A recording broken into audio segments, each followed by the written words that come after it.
സംസ്ഥാന സർക്കാരിന്റെ 62 ലക്ഷത്തോളം വരുന്ന സാമൂഹ്യ സുരക്ഷാ ക്ഷേമനിധി പെൻഷനുകൾ കൈകളിലും ബാങ്ക് അക്കൗണ്ടുകളിലും സ്വീകരിക്കുന്ന ഗുണഭോക്താക്കൾക്കുള്ള ഓഗസ്റ്റ് മാസത്തിലെ ഓണത്തോടനുബന്ധിച്ചുള്ള പെൻഷൻ തുകയുടെ ആദ്യ വിതരണ അറിയിപ്പുകൾ എത്തി.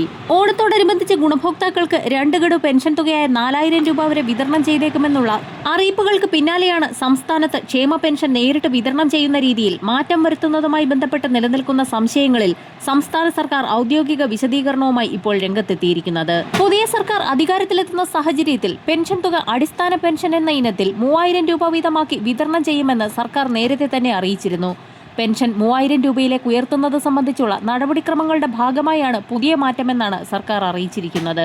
പെൻഷൻ വിതരണം ചെയ്ത ശേഷം ബാക്കിയാകുന്ന തുക തിരിച്ചടയ്ക്കുന്നതിലുണ്ടാകുന്ന വലിയ കാലതാമസവും അർഹതയില്ലാത്തവരെയും ഒന്നിൽ കൂടുതൽ പെൻഷൻ കൈപ്പറ്റുന്നവരെയും ഒഴിവാക്കാനും കണ്ടെത്താനുമാണ് ഈ പുതിയ നടപടിയുമെന്നാണ് സർക്കാർ വിശദീകരിച്ചിരിക്കുന്നത്.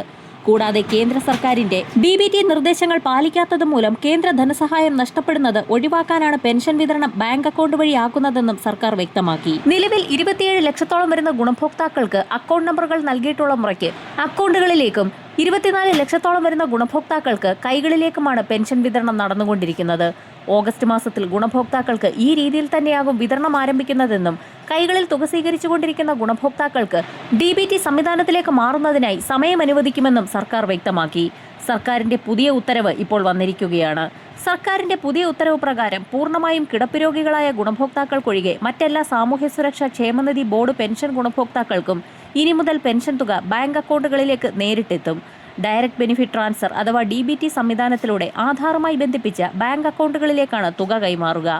നിലവിൽ സഹകരണ സംഘങ്ങൾ മുഖേന ഏജന്റുമാർ നേരിട്ട് വീടുകളിലെത്തി പെൻഷൻ വിതരണം ചെയ്യുന്ന രീതിയാണ് സംസ്ഥാനത്ത് തുടരുന്നത്.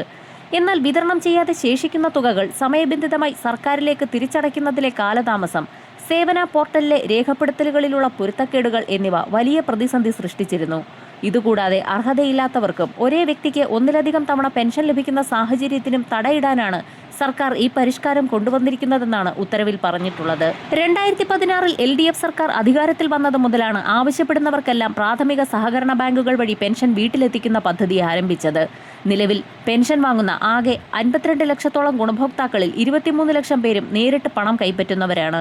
സർക്കാരിന്റെ ഈ പുതിയ തീരുമാനം ഇവരിൽ വലിയൊരു വിഭാഗത്തെ നേരിട്ട് ബാധിക്കും.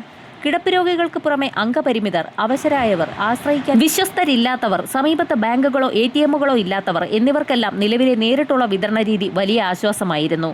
പെൻഷൻ വീട്ടിലെത്തിച്ച് നൽകുന്നതിനായി ഓരോ വ്യക്തിക്കും തുക എത്തിക്കുമ്പോൾ ഏജന്റിന് 25 രൂപയും ബന്ധപ്പെട്ട സഹകരണ സംഘത്തിന് 5 രൂപയും സർക്കാർ ഇൻസെന്റീവായി നൽകിയിരുന്നു. സംസ്ഥാനത്തെ 1625 സംഘങ്ങളിലെ 5000-ഓളം ഏജന്റുമാരാണ് നിലവിൽ വീടുകളിലെത്തി പെൻഷൻ വിതരണം ചെയ്യുന്നത്. പുതിയ മാറ്റത്തോടെ ഇവർക്കും സഹകരണ സംഘങ്ങൾക്കും വലിയ തുകയുടെ വരുമാന നഷ്ടമുണ്ടാകും. പെൻഷൻ വിതരണം നടത്തുന്ന സാമൂഹിക സുരക്ഷാ പെൻഷൻ കമ്പനി ആവശ്യപ്പെട്ടതനുസരിച്ചാണ് വിതരണ രീതി പൂർണ്ണമായും അക്കൗണ്ട് വഴിയാക്കാൻ തീരുമാനിച്ചതെന്ന് സർക്കാർ വ്യക്തമാക്കി. ഓഗസ്റ്റ് മാസത്തിലെ പെൻഷൻ വിതരണ നടപടികൾ സംസ്ഥാന സർക്കാരിന്റെ ഭാഗത്തു നിന്നും ആരംഭിച്ച സാഹചര്യത്തിൽ ഈ മാസം കൂടി ഗുണഭോക്താക്കൾക്ക് പഴയ രീതിയിൽ തന്നെ പെൻഷൻ തുക എത്തിച്ചേരും. കൈകളിൽ തുക സ്വീകരിക്കുന്ന ഗുണഭോക്താക്കൾ ബാങ്ക് അക്കൗണ്ടുകളിലേക്ക് മാറുന്നത് സംബന്ധിച്ചുള്ള കൂടുതൽ അറിയിപ്പുകൾ ഉടൻ പുറത്തുവരും. വരും മണിക്കൂറുകളിലെ സർക്കാർ അറിയിപ്പുകൾക്കായി ചാനൽ സബ്സ്ക്രൈബ് ചെയ്യാൻ മറക്കാതിരിക്കുക.